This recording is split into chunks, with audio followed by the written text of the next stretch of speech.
حضرت جابر بن سمرہ رضی اللہ تعالیٰ عنہ فرماتے، میں حضور کے پیچھے نماز پڑھا کرتا تھا اور خطبہ جمعہ بھی سننے کا موقع مجھے مل جاتا تھا۔ فرماتے تھے حضور کے خطبے بھی زیادہ لمبے نہیں ہوتے تھے، حضور کی نمازیں بھی زیادہ لمبی نہیں ہوتی تھیں۔ یہ ہے لوگوں کے ساتھ حضور کی نماز کا معاملہ، لیکن جب تنہا قیام کرتے ہیں تو اتنا لمبا قیام ہوتا ہے حتیٰ تتورم قدماہ، حضور کے مبارک پاؤں سوج جاتے ہیں، اور میرا رب رب ہو کے کہتا ہے، اے چادر اوڑھنے والے محبوب، ساری رات جاگا نہ کر، کبھی سو بھی لیا کر۔ اتنا لمبا قیام کرتے ہیں حضور۔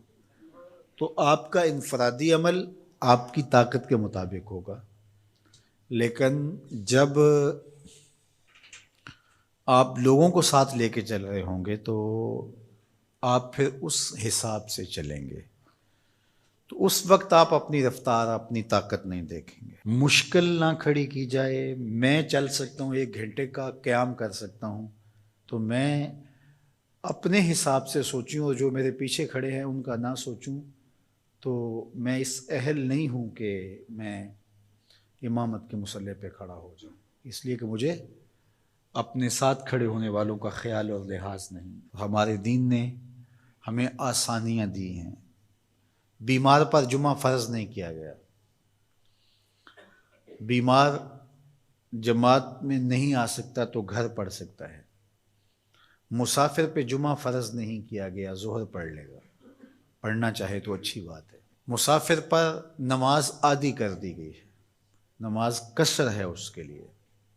روزے میں اسے چھوٹ دے دی گئی ہے کہ وہ روزہ ترک کرنا چاہے تو کر سکتا ہے، رکھنا چاہے تو رکھ سکتا ہے، وہ اپنے سفر کا حساب لگا لے، اس کی صحبت کتنی ہے۔ اسی طرح اور بہت ساری چیزیں ہیں شریعت اسلامیہ میں جس پر ہمیں چھوٹ دی گئی ہے، ہمیں سہولت دی گئی ہے۔ ہماری وہ چیزیں جو ہمارے اختیار میں نہیں ہوتی، ہمیں ان پہ پکڑ نہیں کی گئی۔ ان اللہ تجاوز عن امتی الخطا والنسیان وما استکرہوا، اللہ نے اس امت پر 3 چیزیں معاف کر دیں: غلطی لگ جائے،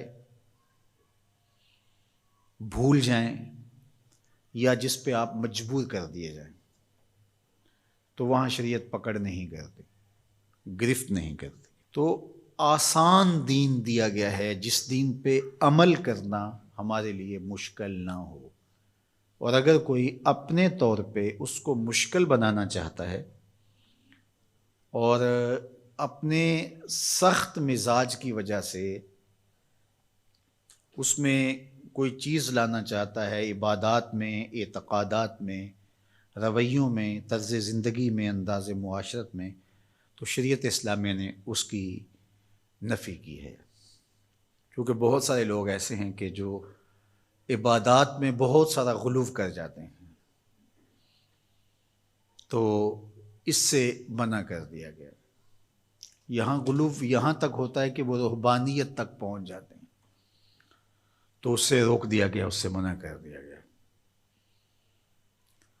تو نہ کمی کی جائے اور نہ ہی زیادتی کی جائے۔